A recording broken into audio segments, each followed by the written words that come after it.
It's a very, very simple process that I'm going to show you. Now, the first thing I want you to know is the banks can get away with charging excessive interest rates on credit cards because, I mean, the average is about 18.75%. So when your home loan is currently in the 4s, how can they get away with such ludicrous interest rates?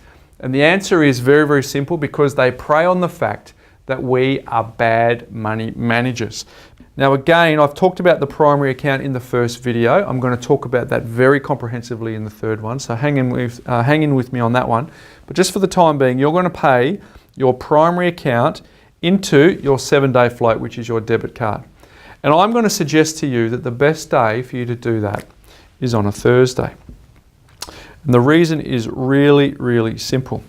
If I'm going to pay myself $450, which is going to last me for 7 days, I best do it on a Thursday, because when do you typically need most of your money?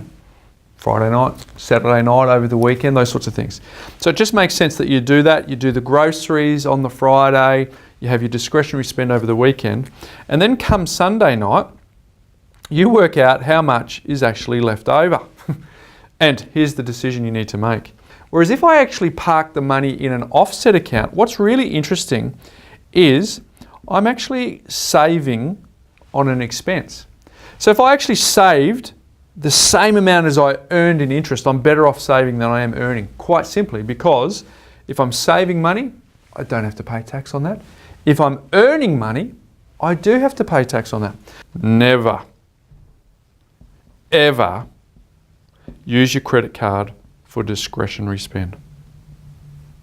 Now, folks, one of the biggest things we get from clients is they say, why aren't people teaching us how to manage our money? And the answer is because there's not a lot of incentive for the banks to show you how to do this, because we're showing you how to reduce the amount of interest that you're paying to them.